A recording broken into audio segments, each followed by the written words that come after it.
we've seen the videos of you being the first one up the hill that the Dyke runs, and heard great things about you so far. What has kind of propelled you to be that leader, that guy who wants to take that next step? It's just really been a mentality in the cornerback room ever since I've been here. I came in my first year, I had Avion Terrell, and he was a great leader.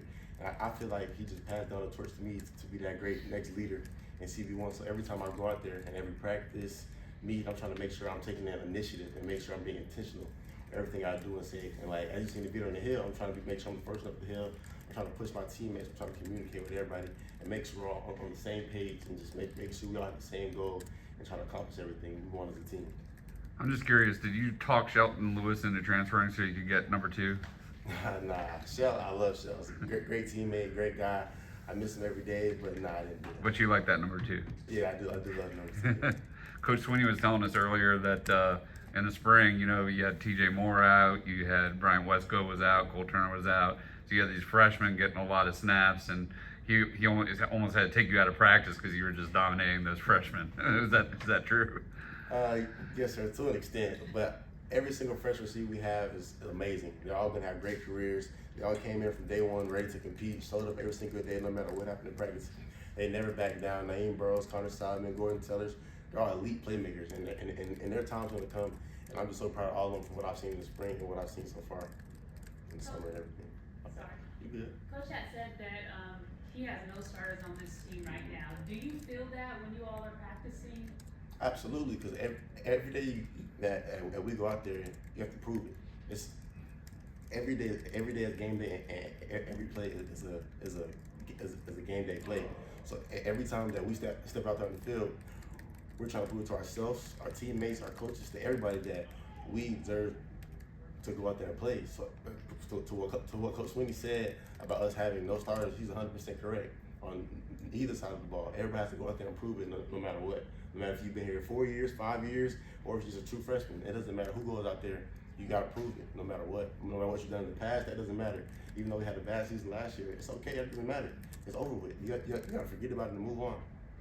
Is that a little bit different this year? Or was it like that last year and the year before last since you've been here? Ever since I've been here, it's always been like that. But last year, obviously, things didn't really go our way. We lost a lot of close games. I mean, it happens in football. At the end of the day, you got to keep pushing. You got to reset and reload and just keep going no matter what happens. What's your relationship like with Elliott? How quickly has he been able to fit in with you guys? Elliott, that's my brother, man. I love Elliott to death. Me and Elliott hang out a lot. But we talk pretty much every day. We got TikTok streaks. I'll send him Instagram reels all the time. But yeah, if you see me, you probably gonna see Elliott right behind, or me right behind him. But that's my brother. I feel like he's got a head start or advantage since he played for coach at Penn State. Oh, absolutely. In the spring, he was making plays left and right every single day. Elliott Watson's a ball player, and we see that in spring. He's coming out here in fall camp and doing the same thing. I'm just really proud of all our guys in the secondary, especially him. Is there a sense of urgency for this group, knowing that the first game is such a massive challenge, it's such a daunting environment, that every day is important leading up to making sure that you're ready for game one right out of the gate? I would say Death Valley against LSU. Yes, sir. I would say every game has a sense of urgency. It doesn't really matter who we're playing each week, because at the end of the day, we're playing Clemson each week. So we're going to play LSU week 1, they're going to play Georgia Southern. So each game is a game in its own, but we have to make sure that we're taking each game seriously, and then make sure that we're taking each game and giving it the respect it deserves, and making sure we're not giving one opponent too much respect or one opponent too little respect. We have to treat everybody on an even playing field. It seems as if you all had very good energy this first day and everything was looking intent to purpose. Did you feel like that? What was the vibe coming into the city? Absolutely. I feel like everybody was just excited to be back. Like summer, it was a grind, as a lot of you guys seen on videos and stuff like that. But summer wasn't easy. Summer was probably one of the hardest summers ever since I've been at Clemson. And then just being able to go out with my teammates and actually be able to play football today. That's just something that was like relaxing. Like we got done with all the meetings and stuff, and now we're just back on the practice field, playing all the games, playing football. Something we've done since we're 5, 6 years old. You talked about going against the freshman receivers, but obviously that group was back at full strength today. Just what are your impressions going against them? Obviously that's a group a lot of people are really excited about going. That's an elite group. Ever since I've been here from day one, they've been elite. Brian Westco, TJ Moore, Tristan Smith, Cole Turner, it'll always be elite no matter what. Tyler Brown, every single practice is a game rep because every single guy's name is going to be, in my opinion, an NFL receiver. They're amazing talents, have an amazing coach in Tyler Grisham. It's just a battle every single day. I know it's kind of obvious going against better receivers would make you better, but just Absolutely. tell us about how that iron sharpens iron type of thing going against elite receivers and how that can improve your group. Yeah, absolutely. Pretty much every single day you got Brian Westcott and TJ Moore. Those are two of the best receivers in the country, if not the, in my opinion, two of the best receivers in the country. So I go on one side, I got Brian Westcott. I go on the other side, I got TJ Moore. And one of them get tired, you got Tristan Smith coming in the game, Gordon Sellers, Naeem Burrows, Connor Solomon, Cole Turner. So like it's just a non-stop battle. It's every day. It's iron sharpening iron, no matter who's in the game. You talked about the summer being so hard. What is it that you guys do in the summer makes it so challenging? Say it again. You talked about this summer being hard. Mm-hmm. What is it about the summer that y'all do in the summer that makes it so different? Just the intensity and the mentality that we had. I would say personally, because obviously last year we went 7-6, and that's something that nobody wants to do again. And we're making sure we're coming in every day being intentional about the little things, making sure our discipline, making sure that we all have a common goal. And like in every workout, like the little details, like just making sure everything's neat and tidy, stuff like that, picking up trash, and just making sure like everybody counts and things like that, just little things so we can all be a team and come together. Ashton, Coach said that the motto of this preseason is best is the standard. What does that standard look like for you? Best of the standard is making sure that you're being intentional in everything you're doing, in my opinion. So like from the meet room, just making sure you're sitting down and taking notes and not just sitting there and just not paying attention to anything. You got to make sure that you're taking notes at a high level. You got to make sure you're studying at a high level. You got to make sure you're practicing at a high level, doing everything at a high level. Like nutrition has to be at a high level. Lifting weights, it's just everything has to come together like in a one.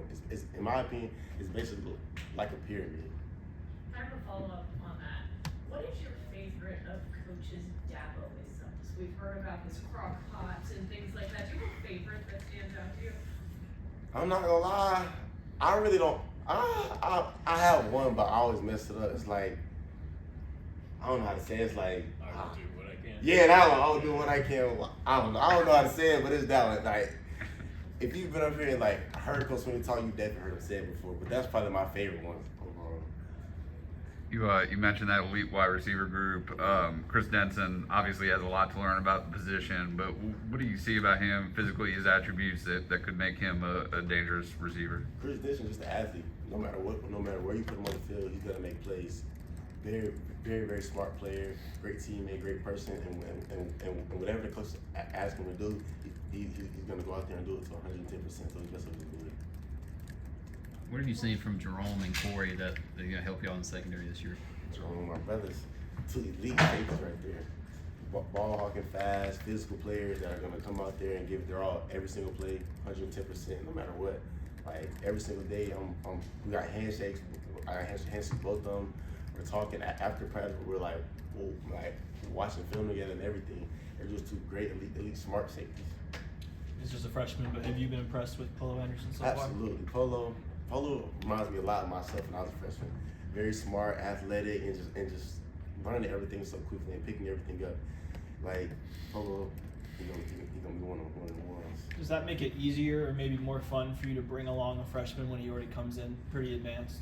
Absolutely, it motivates me to help all the freshmen because everybody's journey is different. Because like some of the freshmen now might not play early, but later this season they might be playing or something like that. But just making sure that you take time and spend time with everybody and just make sure you teach them as much as you can so they don't make the same mistakes that I made when I was younger, and I can just help coach them and stuff like that. I think you're undefeated as a recruiter. Do you think you have a career as a recruiting coordinator after your playing career is over? Absolutely. So like my dad's a coach, so that's something that I feel like I have in my blood. So when I'm done playing football, I think coaching is definitely my calling card. When you talk about the turnover in the secondary, like how has it been adjusting to that? And then also, what have you seen different from the defensive coaches? It's been great adjusting because in the spring was something that was very important to us because that was the first time I was actually able to be on the field with Corey, Jerome, Donovan Starr, and those guys. So being able to go out there, communicate with them, actually learn how they are on the field, how they're on the meet room, stuff like that, is something I feel is very important. And what was your second question? I'm sorry. How has it been what have you seen kind of out of the defensive coaches, just different from last year? The defensive coaches are always making sure that we're being intentional about the small things. Because last year, and making sure that we're always on the same page. Because last year, at times, the corners and safeties, or like anybody in the secondary, might not have been on the same page. But this year, we're making sure we're intentional about the small details and making sure that we're always communicating. Coach Thomas Allen today said in the meeting room, what he said, he was like making sure. He basically said, if you don't communicate, you're not gonna play. So that's something that we're really emphasizing this year. Make sure corners are talking to safeties, safeties talking to linebackers, corners talking to linebackers, linebackers talking to the D lines. Making sure everybody's talking every single play.